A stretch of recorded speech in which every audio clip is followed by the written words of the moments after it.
Hello, everyone. Welcome to Be a Digital Ally.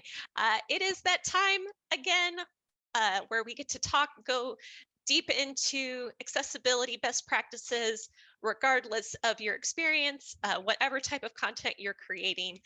One of our favorite programs here at Nobility. And today our topic is a continued exploration of WCAG 2.2. Um, and that is focus appearance and focus not obscured. So before we get started, let me go ahead and give you the slides link. It is going to be a bit.ly again, so bit.ly/BADA,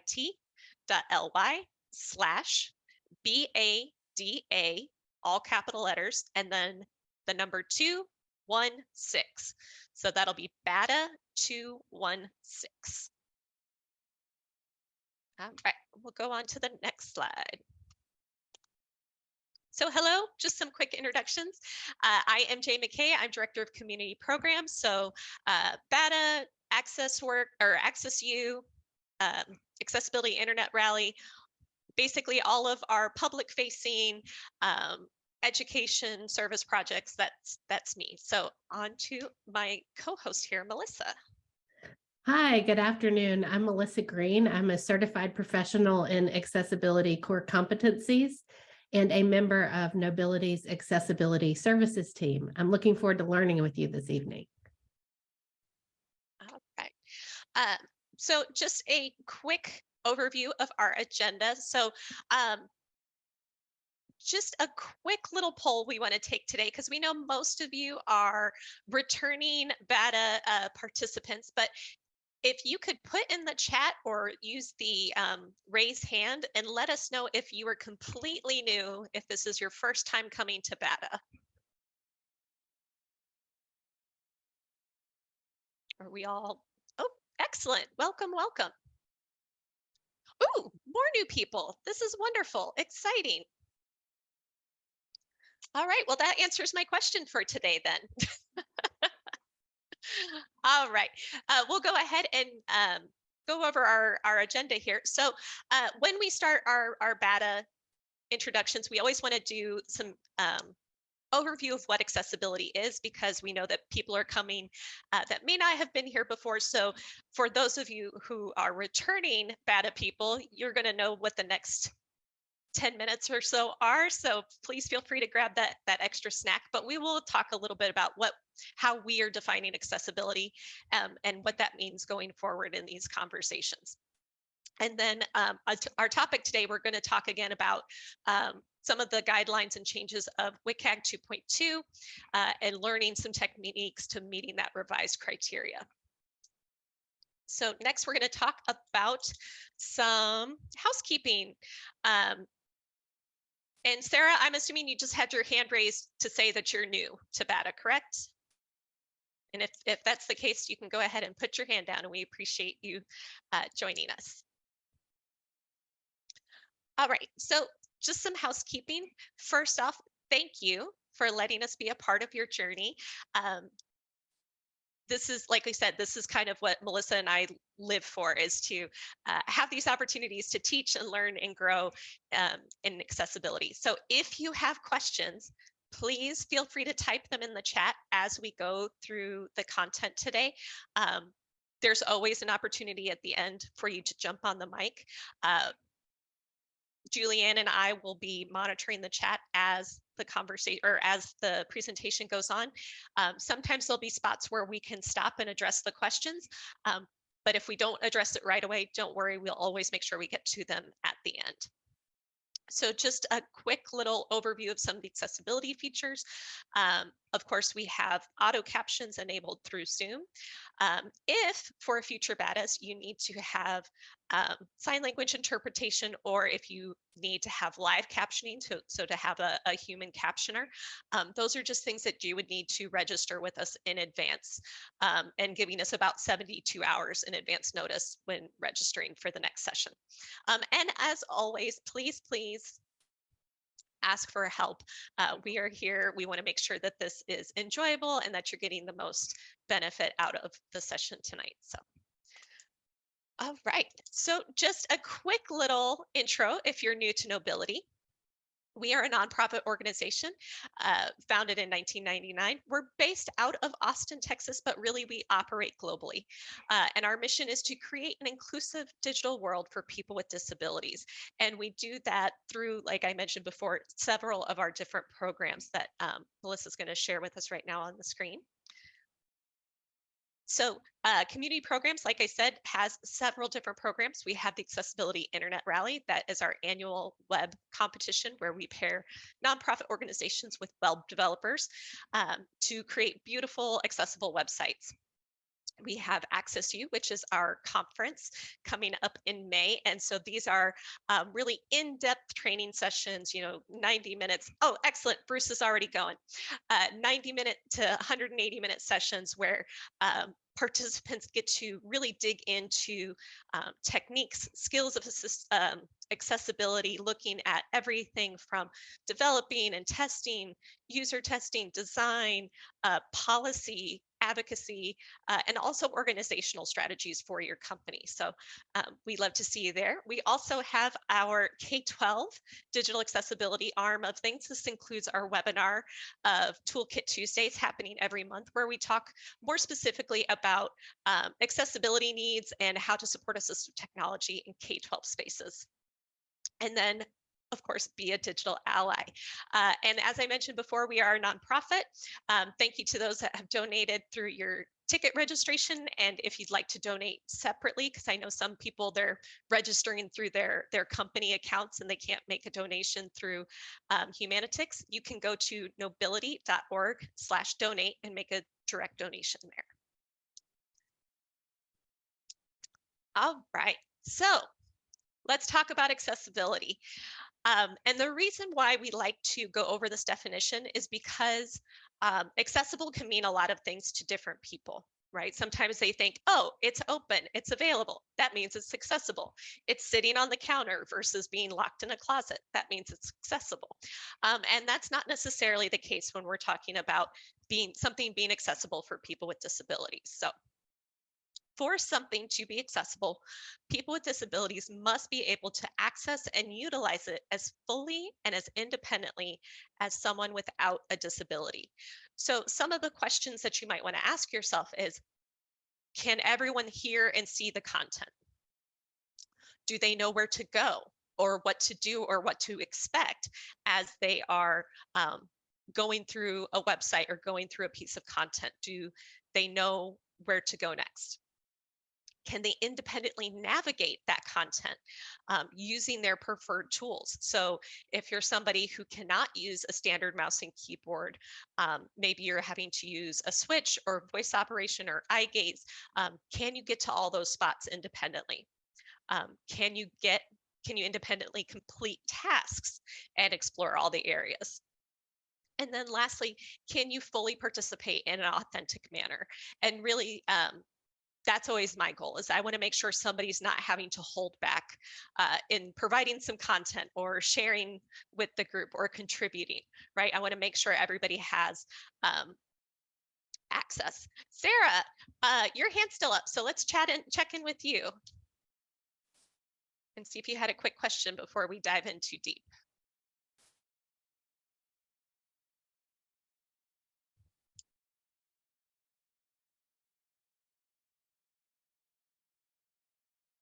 All right, I'm going to go ahead and have your hand lowered, but if you have a question, feel free to drop it in chat. Okay, so let's go on to inclusive design. So there we go. So 15% of the world's population lives with some form of disability. And when we talk about that, we also have to remember that there are many people who may not consider themselves as disabled by the World Health Organization's definition of disability. Think about people that maybe are experiencing hearing loss or some type of, maybe degenerative vision. They may not necessarily think of themselves as disabled, but by WHO's definition, they are part of that 15%. And then also something to think about with inclusive design is there are people that benefit from accessibility that may not have any type of disability, right? The most common one that we think about nowadays is the ability to turn captions on when we're viewing content, right? There was an article or something I read talking about how much captions and subtitles are being used just in general because people prefer to have those when they're streaming content. But think about things like curb cuts, right? Those are things I'm not necessarily um, disabled, but curb cuts can be useful for me, especially if I'm pushing a stroller or if you're just me and I like to trip over myself a lot. Those curb cuts are helpful. All right, so next we want to talk about assistive technology because that's terminology we talk about a lot when we talk about accessibility. So assistive technology enables and promotes inclusion and participation, especially of persons with disability, aging populations, and people with non-communicable diseases. Okay. The primary purpose is to maintain or improve that individual's functioning and independence, thereby promoting their well-being. So this is coming from, again, the World Health Organization. So really the idea is, again, that idea of accessibility and assistive technology, right? Being able to access, being able to function, having full ability to do so. So our next slide is going to actually talk about different types of assistive technology. And there's really a very broad range and wide range of assistive technology. It can be any product or equipment or software or system used by people with disabilities, again, with that purpose to increase, maintain, or improve functional capabilities. I'm not going to go through all of these. I do recommend when you get a chance to explore that very last link at the bottom, the WebAIM examples. They give some really nice definitions what each of these are, as well as some videos, some additional links so you can see them demonstrated. But things like screen readers, right? That's a way people can navigate their computer if they're visually impaired, because to use a mouse and if you can't see the screen and somebody says click on the folder icon that says this, they're not going to know that. The screen reader has to tell them, as they're scanning through the system, right? Transcripts, closed captions we talked about, alternative navigation methods. Again, not everybody can use a keyboard and mouse. I would also remind people not everyone can use a touch screen, right? So a lot of times people go, oh, well, they can't type and use a mouse. Let's have them use a touch screen. But again, that's not necessarily a way for them to use access. All right, so let's get ready to go. We're going to look at our favorite quote from Maya Angelou. It says, do the best you can until you know better. Then when you know better, do better. So we're all learning on this journey of accessibility. And I always want to remind people of this because sometimes you just don't know something. You don't know what you don't know until you know it. And so the idea is, we don't want you to feel embarrassed. We don't want you to feel like, oh, I'm a terrible person. I think for some people, they want to create content to be accessible, but then they feel like they're going to mess it up. So then they'd rather just not create anything at all or not try to make it accessible. And we're here to tell you, try, do what you know. Once you get that part, then you go on to the next part. So. And with that, I'm going to step back and let Melissa take over. All right. Thank you, Jay. Thanks so much, everyone. We are continuing our journey or embarking on today's journey by continuing our discussion of some proposed changes to the Web Content Accessibility Guidelines. But before we talk about what's proposed to change, let's talk about what the Web Content Accessibility Guidelines are. The Web Content Accessibility Guidelines, or WCAG, is an international standard and a collection of documents that together explain how to make web content more accessible to people with disabilities. And the guidelines are organized under 4 overarching principles: perceivable, operable, understandable, and robust. If you think back to how Jay defined accessibility at the beginning of our session, that definition was built from those principles, that in order for web content to be accessible, it needs to be perceivable, it needs to be operable, it needs to be understandable, and it needs to be robust. The WCAG guidelines also provide testable success criteria or statements where conformance testing is necessary that detail how to know when an item meets the standard, as well as sufficient and advisory techniques that go beyond what is required, allowing authors to better address the guidelines and usability. This quote from the Bureau of Internet Accessibility summarizes it nicely. WCAG offers an actionable framework for creating or remediating websites and apps to be accessible. It is not abstract, but specific and technical, and is supported by documentation that identifies methods and techniques that would be considered to pass or fail the minimum accessibility expectations of each checkpoint. Bureau of Internet Accessibility offers a history of WCAG on its page, as well as the materials on the W3C Web Accessibility Initiative site. If you're interested in learning more about the history and sort of philosophical underpinnings of WCAG, you'll find many things there. So now that we understand what the guidelines are, let's talk briefly about how they are used. The guidelines serve as an industry standard. Companies and organizations can require vendors and developers to meet different levels of WCAG compliance, A, AA, or AAA standards when developing websites. At Knowbility, when we first encounter a new vendor, we ask for their accessibility conformance report. So we have a snapshot of how accessible their product is, whether it conforms with the Web Content Accessibility Guidelines.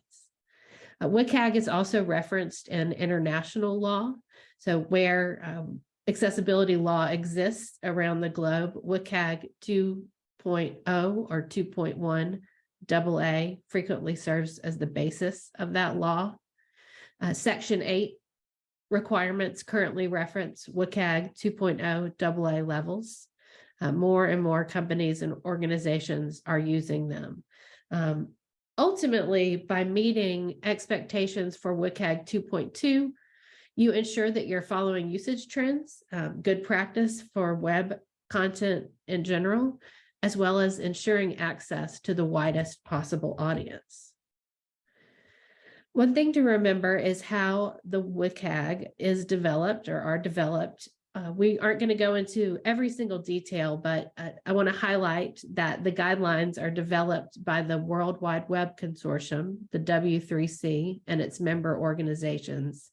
And when the W3C updates these guidelines, there are several steps that are completed before the guidelines are official. The first step of 5 includes community input of several working drafts. Next, there's a wide review working draft. This means the working group has addressed all the comments and provides a complete document for wide review from the greater community. The third phase is the candidate recommendation. This is the current phase for WCAG 2.2.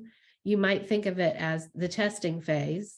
Developers are encouraged to use the technical report, the draft, in their projects. At this phase, large changes are not expected. The editors phrase this as not anticipating any changes to the normative content of WCAG 2.2. So not expecting any big changes, but some additional adjustments can occur based on feedback from testing.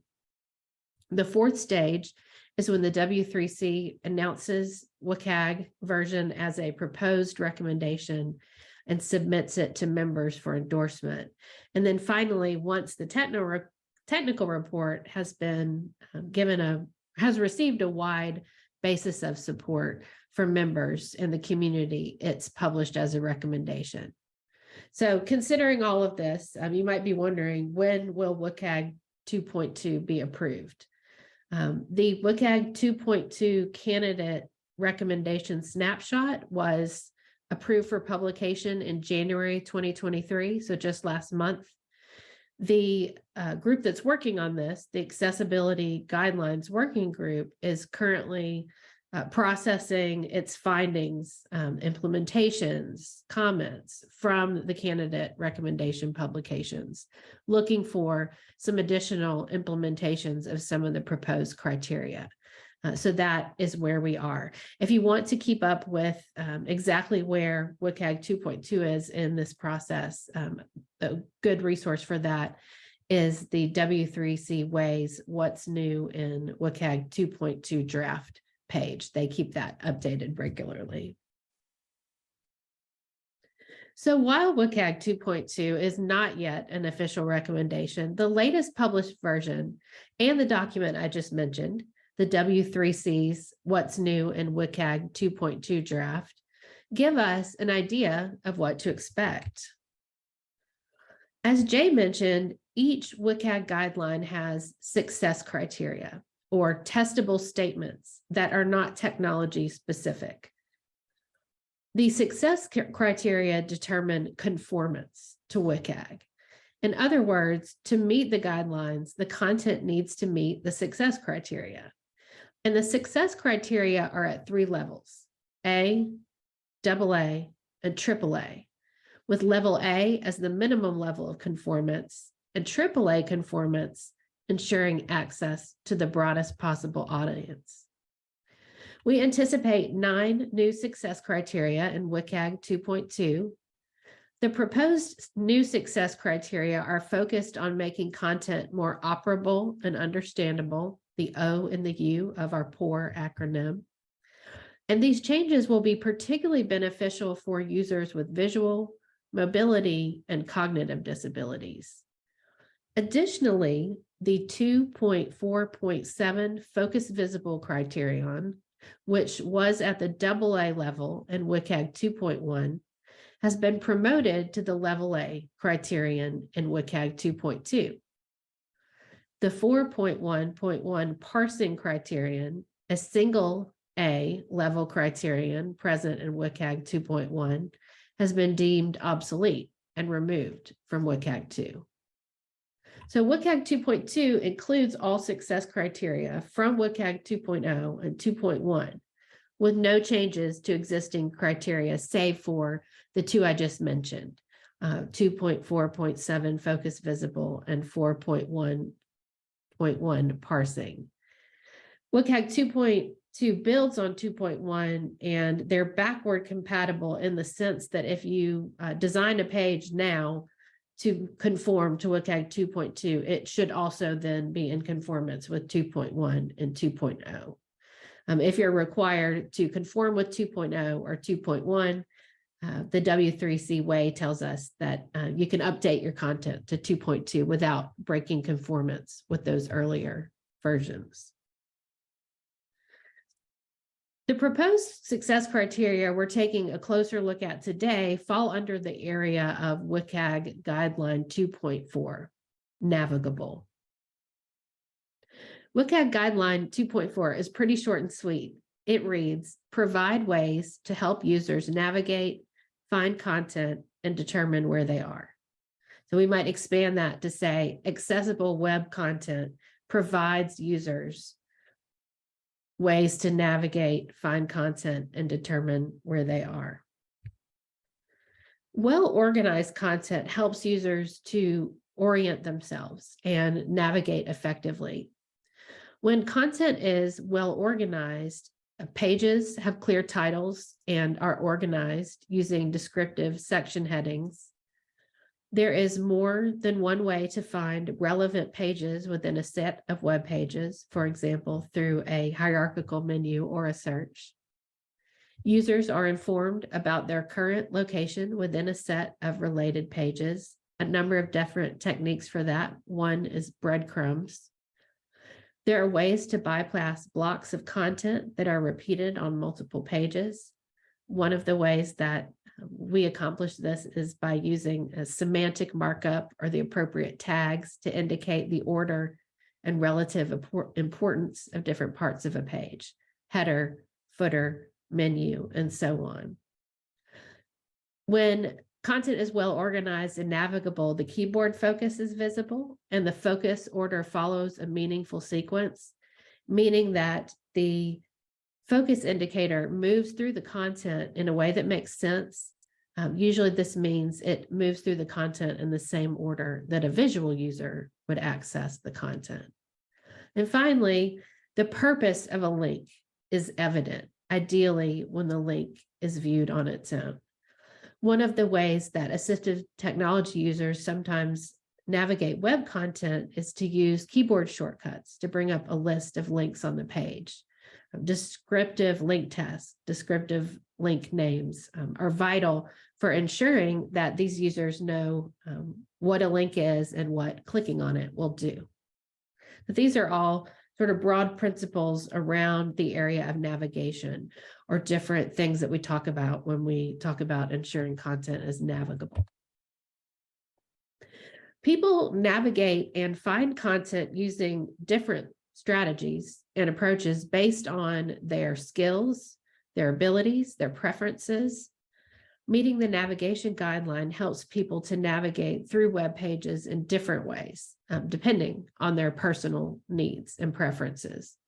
So I mentioned this before, but I'll talk a little bit more about it. Well, some people rely on or prefer hierarchical navigation structures, such as a menu bar at the top of the page, or perhaps a hierarchical menu in a left or right sidebar. Others rely on or prefer search functions instead. Some people may be seeing the content, while others may be hearing it. Others may be seeing it and hearing it at the same time. Some people may be using the content with only a mouse or a keyboard, while others may be using both. Keyboard users typically use the tab key to jump from one structural item, such as a link, a list item, a header, or so on. Keyboard navigation largely depends on web browser support, but also features that we can build into our websites, like skip links. On the topic of browser support, many functions to support different styles of navigation are built directly into web browsers and assistive technologies.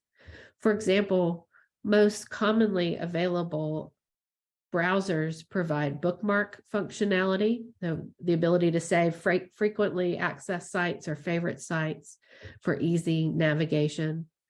And screen readers provide functions to list headings, links, and other structures on web pages.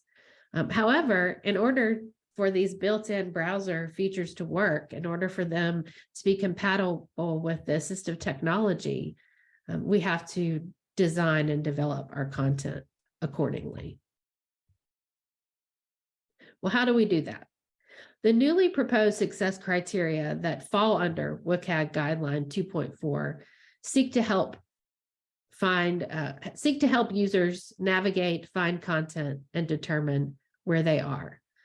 The WCAG 2.2 draft proposes 3 new success criteria under this guideline: 2.4.11 or 11, focus appearance at the AA level; 2.4.12 or 12, focus not obscured at the AA level; and 2.4.13 or 13, focus not obscured at the AAA level. So as with other sort of pairs of minimum and enhanced criteria, 2.4.12 and 2.4.13 are a AA and AAA success criteria. So another way to think of this is 2.4.12 is what you need to do if you're going for AA, minimum conformance. And 2.4.13 is a little stricter. The bar is a little higher for going for AAA or enhanced conformance. Before I read the text of the proposed criteria, I'd like to talk terminology. Keyboard users typically navigate their way through websites by pressing the tab key.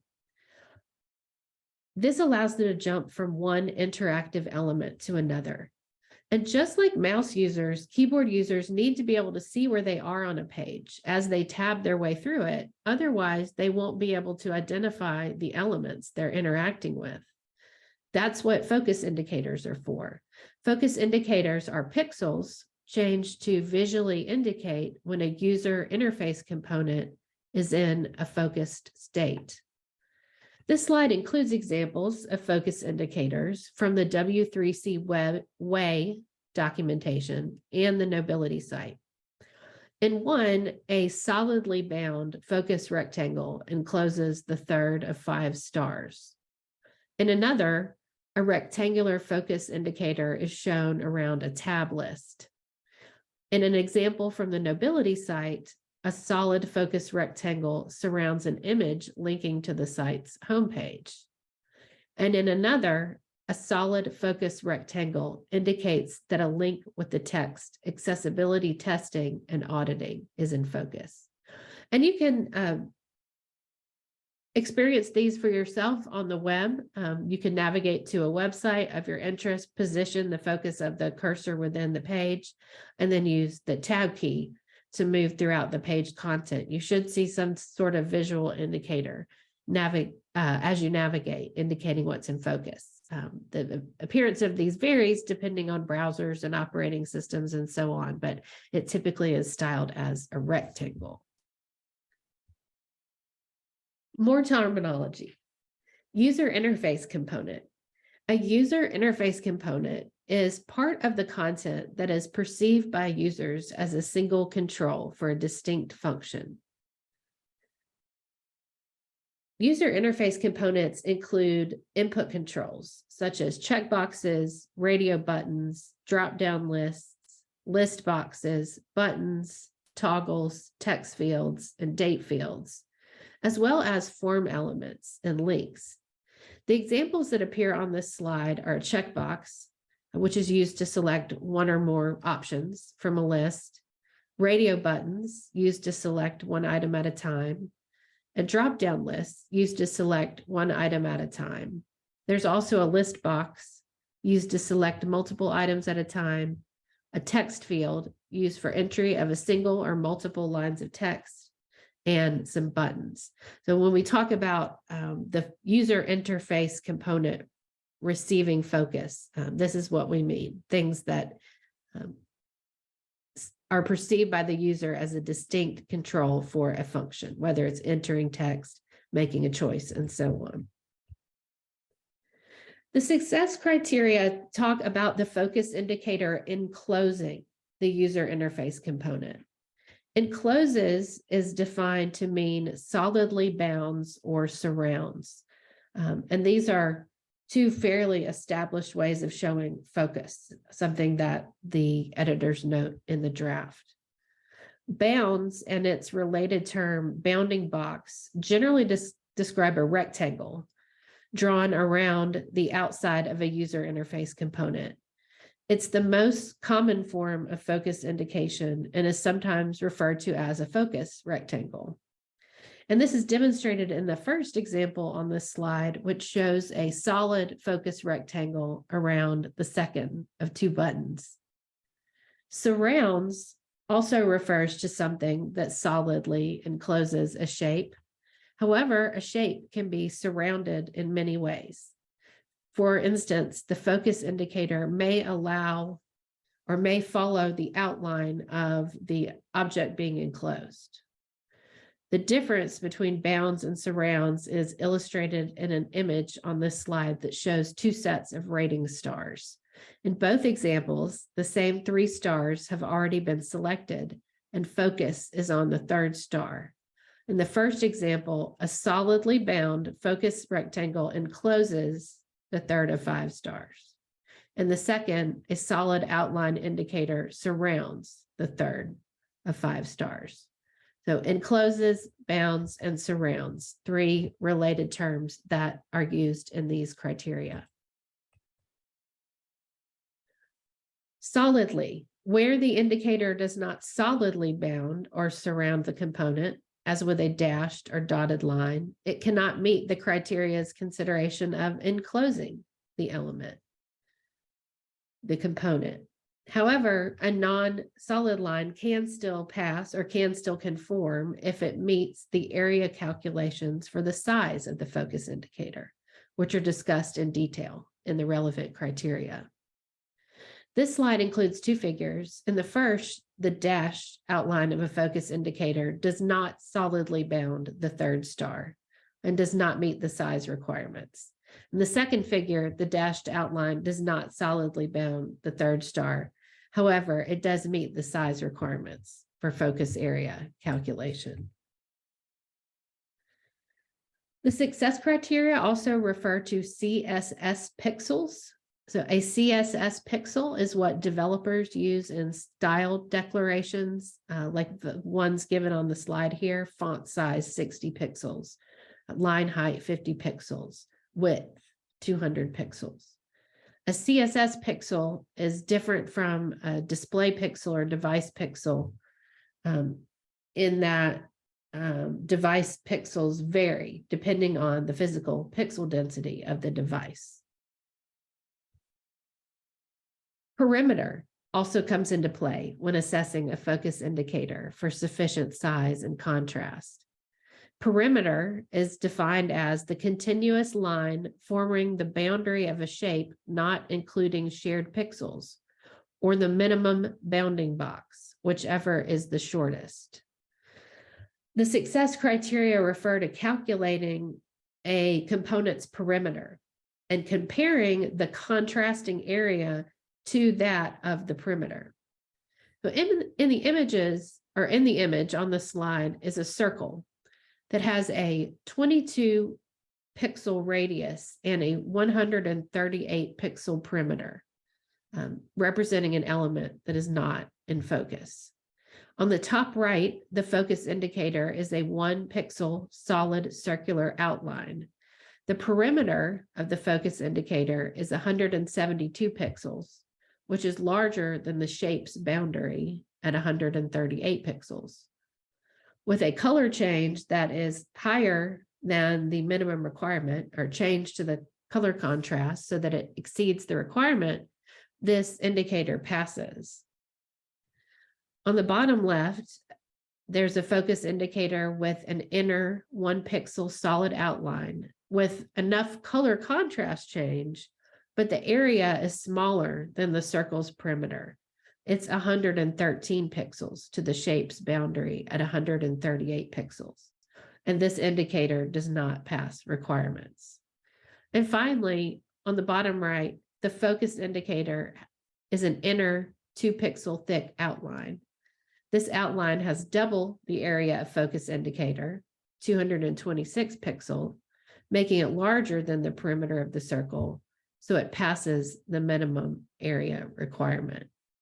There's some math involved, but perimeter is often what we're looking at when it comes to determining whether or not a focus indicator has sufficient appearance. The success criteria also refer to a bounding box or minimum bounding box. I think I've mentioned that a couple times already in passing. The bounding box of a component is the smallest possible rectangle that entirely encloses it and its descendants. And you can use non-rectangular shapes for focus indicators, but again, some math is involved in figuring out the area. But now that we've looked at the terminology and underlying concepts, let's turn our attention to the criteria themselves. I'm going to first read the entire proposed criteria, and then we'll break it down.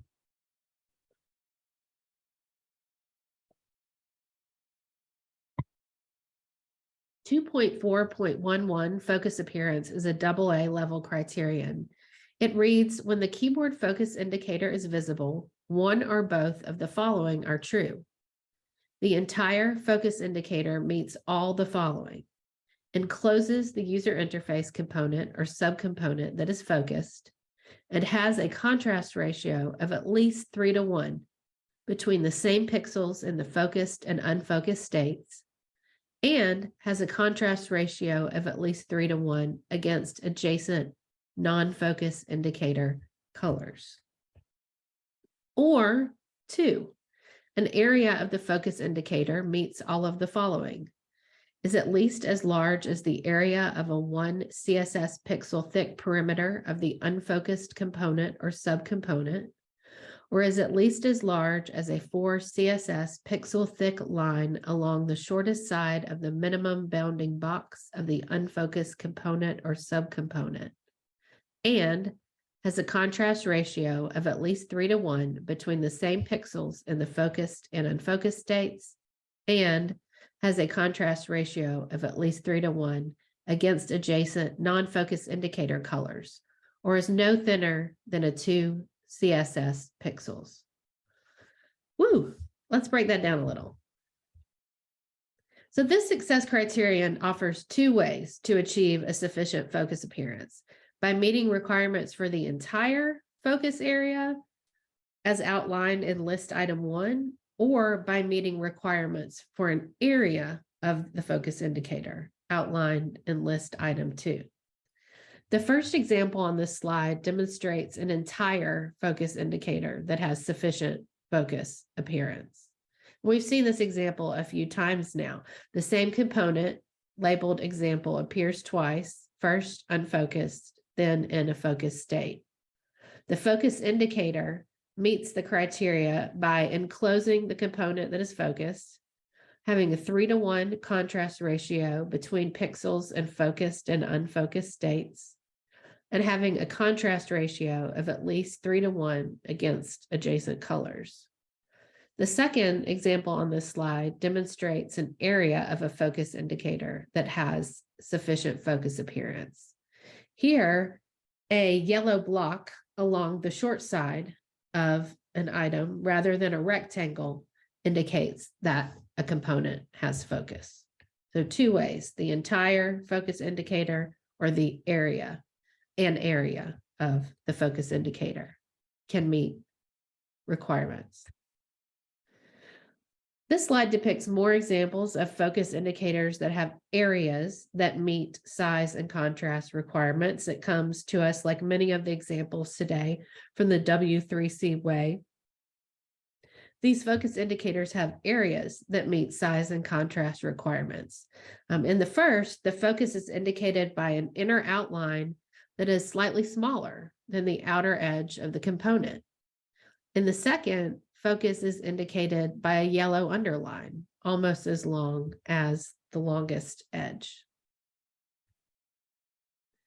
So there are different considerations for whether you're looking at an entire focus area or indicator, or an area of it, a portion of it. We'll look at the considerations for an entire focus indicator first. So first, the entire focus area must enclose the component that is focused. And remember from our vocabulary, enclosed means solidly bounds or surrounds. This typically means with a solid line. However, a non-solid line can still pass if it meets requirements. This slide includes that example I've shared a few times now. Again, I'm sharing it now as an example of an entire focus indicator that has sufficient focus appearance. So one of the things that we talk about is the contrast ratio. In the example, there is significant difference in color contrast between the item when it's in focus and when it's not, and the item in focus and its surrounding content. I don't want to spend too much time on this, but I'll quickly mention there's a lot of free tools that can help you quickly determine color contrast, or if an item meets these requirements, has a contrast ratio of at least 3:1 between the same pixels in the focused and unfocused states, or has a contrast ratio of at least 3:1 against adjacent non-focus indicator colors. There's lots of tools out there. A couple of free ones that we like are the WebAIM Color Contrast Checker and TPGI's Color Contrast Analyzer. The WebAIM Color Contrast Checker lets you check to see if color choices meet the contrast ratios specified by WCAG. And if they don't, it helps you adjust your choices of colors until they do meet the requirements. So for purposes of conformance with this success criterion, what's really helpful is the contrast ratio provided by the checker. The criterion calls for contrast of at least 3:1. The color combination in the example on this slide has a ratio of 8.59:1 and would meet the requirement. I mentioned another one I like. It's TBGI's color contrast analyzer, which works on the web and with documents and images on your computer. You can enter hex codes or use the eyedropper tool to select combinations of colors to determine their contrast ratio, again, to see if it meets that 3.1 requirement for focus appearance or for other purposes. So those considerations are for the entire focus area. Let's look at the considerations for an area of the focus indicator. An author can also meet the success criteria's requirements by assessing an area of the focus indicator for sufficient size and contrast. Now, this slide is the examples or includes the examples of focus indicators that have areas that meet size and contrast requirements. In the first, focus is indicated by an inner outline that's slightly smaller than the rest of the component. In the second, the focus is indicated by a yellow underline almost as long as the longest edge. So these examples meet all of the considerations for an area of a focus indicator. It's at least as large as the area of a 1 CSS pixel thick perimeter of the unfocused component or subcomponent, or at least as large as a 4 CSS pixel thick line along the shortest side of the minimum bounding box. The focus indicator in these examples also has a contrast ratio of at least 3:1 between pixels in the focused and unfocused states and against adjacent non-focus indicator colors, or is no thinner than 2 CSS pixels. A few more aspects of this one before we move on to the other criteria. One, there are some exceptions noted in the documentation. There are 2 situations where the focus appearance does not need to be assessed. And that's when the focus indicator cannot be adjusted by the author or the author has not modified the effects of the user agent default. What does that mean? Some components or technologies may not allow the author to adjust the focus indicator. And this is the case with HTML select elements, where the visual treatments for selection cannot be applied by the author. In this case, the success criteria wouldn't apply. It's an element where it's just not possible to achieve that. If the focus indicator and the background behind the focus indicator are not modified by the author, the success criterion does not apply. Browser default focus indicators vary by component, by manufacturer, by browser, device, operating systems, and the default focus indicators can be difficult to see. Authors sometimes override these defaults because they're trying to enhance access. When they make changes, the criterion applies. The changes need to be in keeping with the success criteria. But if they don't make any changes to the default behavior in the browser, then they don't need to assess conformance with this criteria. There are 3 notes addressing aspects of this criterion. So these are notes included in the WCAG 2.2 draft.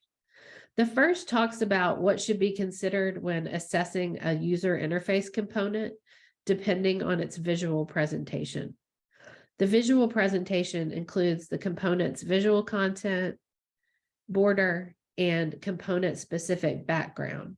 It doesn't include some other things for purposes of assessment, like shadow and glow effects outside of the component's content or background or border. The next note provides examples of subcomponents that may receive a focus indicator, menu items in an open drop-down menu, or focusable cells in a grid. The third note addresses calculating color contrast and states contrast calculations can be based on colors defined within the technology, such as HTML, CSS, and SVG. Pixels modified by user agent resolution enhancements and anti-aliasing can be ignored. So essentially, we're concerning ourselves with sort of the color as authored, not necessarily how the color is rendered by the user agent. I particularly want to draw your attention to the editor's note that this success criterion is currently labeled at risk in the draft. The editors note that it is at risk due to concerns around implementation and testing challenges. Their note reads, the success criterion focus appearance and glossary terms related only to it is at risk due to concerns around implementation and testing challenges. There is a need for greater information about this, which is expected to be collected during implementation testing in the candidate resolution review period. If testing does not document sufficient implementation of a given feature, it could be removed from the final specification. What I'd encourage you to do for now is keep in mind that WCAG 2.2 may introduce a new success criteria that aims to ensure that focus indicators are clearly visible and discernible. And that criteria may include or address things like size and contrast.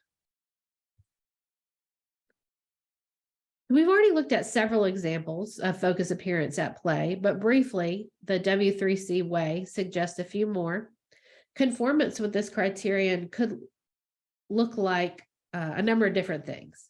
A link that receives focus or when it is in focus has an outline displayed around it, and the outline contrasts with the background adjacent to the link. That would be conforming. It could be that when buttons receive focus, an outline is displayed within the button around the text that contrasts with the button's background. Or when the text receives focus, an outline is displayed around the text field, indicating that the input has focus. Or when radio buttons receive focus, an outline is displayed around the control, indicating that the input has focus. The next proposed AA success criterion is also intended to address navigability and focus. 2.4.12, focus not obscured minimum, reads, when a user interface component receives keyboard focus, the component is not entirely hidden due to author-created content. For sighted people who use a keyboard or keyboard-like device, for example, a switch or voice input, knowing the current point of focus is very important. However, when progressing through a page, other content on that page could potentially hide that focused element. This success criterion ensures that the item receiving focus is not entirely hidden by other content. The success criterion 2.4.12 requires that at least some part of the component, and as a result, normally part of its focus indicator as well, not be obscured by other author-created content. The AAA version 2.4.13 requires that the entire focus indicator of the component not be obscured by content created by the author. An example of content that conforms with these criteria, 2.4.12 and 2.4.13, is a page with a sticky footer attached to the bottom of the viewport. When that is in conformance, tabbing down the page would not hide the focused item. When tabbing down the page, the focused item is not hidden by the footer. This slide includes an example of this. It is a screenshot, a couple screenshots from a web page. It is part of a step-by-step navigation titled Learn to Drive a Car, Step by Step. And the page has a navigation header positioned right at the top of the page. So users can see it immediately and determine that this page is part of a broader process. It also provides a link back to the main step-by-step navigation page.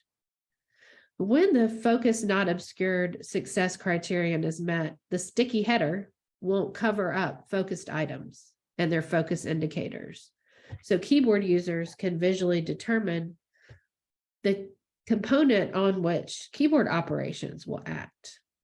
In this example, the content seems okay when accessed on a desktop, which is shown in the screenshot on the left side of the slide.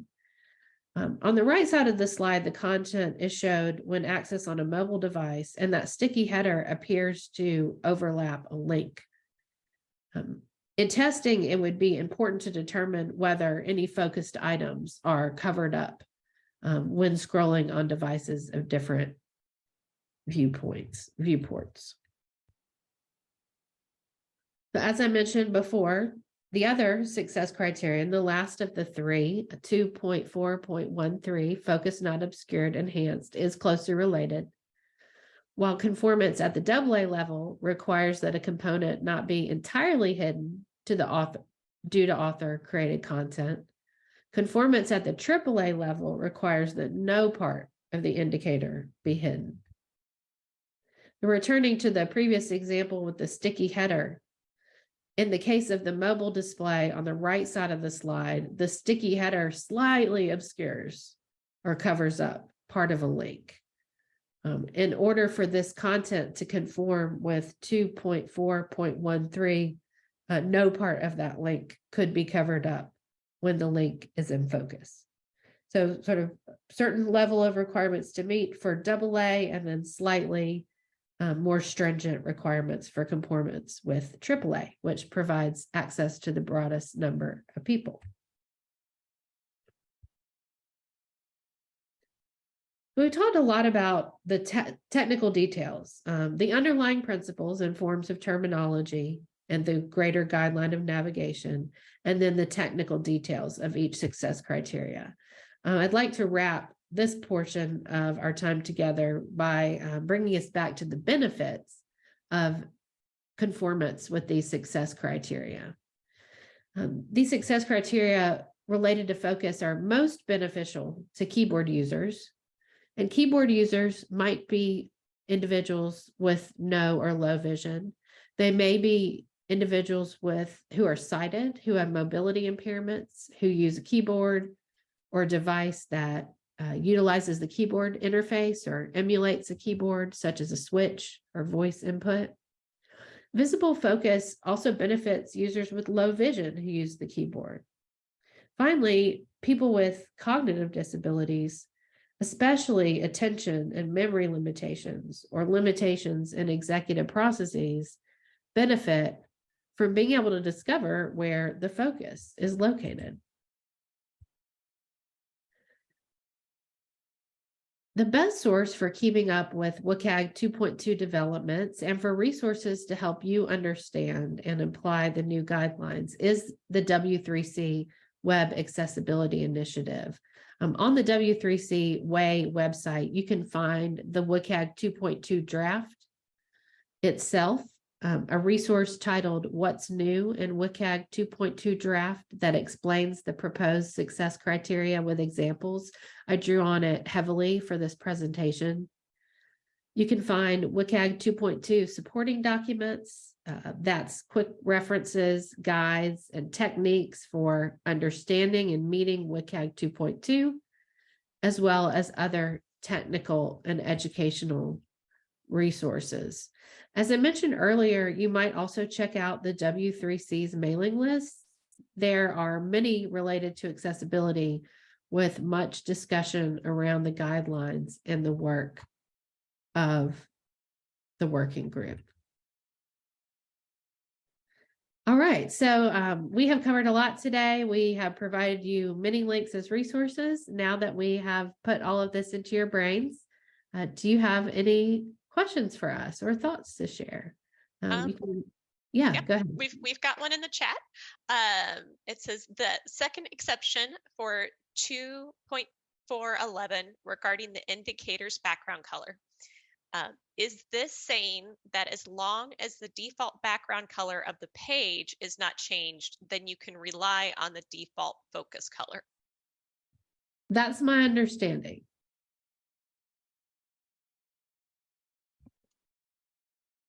That came from the discussion in the what's new in WCAG 2.2 draft.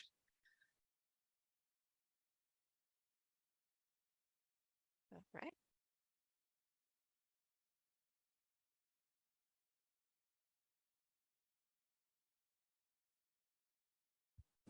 Oh, we got another one. They were blown away about with the yellow bar example button. It seems to me that would work in a grouping of other similar buttons or controls, but does the 2.2 draft speak to implementing something like that all by itself, no other nearby buttons, then reverting to straight up rectangular focus indicators for other components / elements on the page? I'm not sure that it does speak to that specific scenario at this point.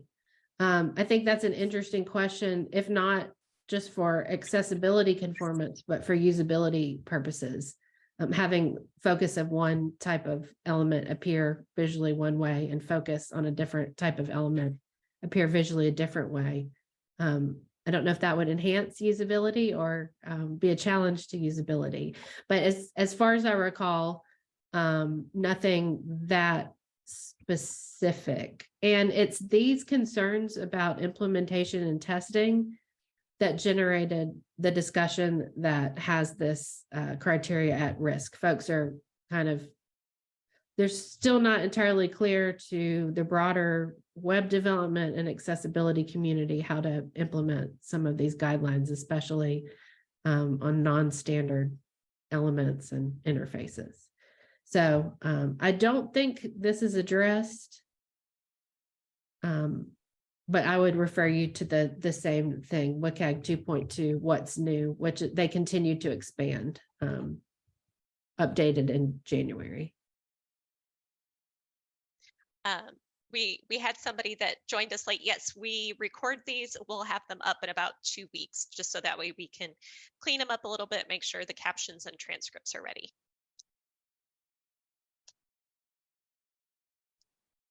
All right. I'm thinking let's go ahead and go on to our next couple of slides. And if you still have questions, please feel free to type them in. If you want to raise your hand and jump on the mic, that's fine too. But we'll go ahead and do the rest of our slides here. Again, we love your feedback. We really do use that for us to make some determinations on what's working, what's not working, what kind of topics you want to talk about. So we have a bit.ly link. We also provided you a QR code here.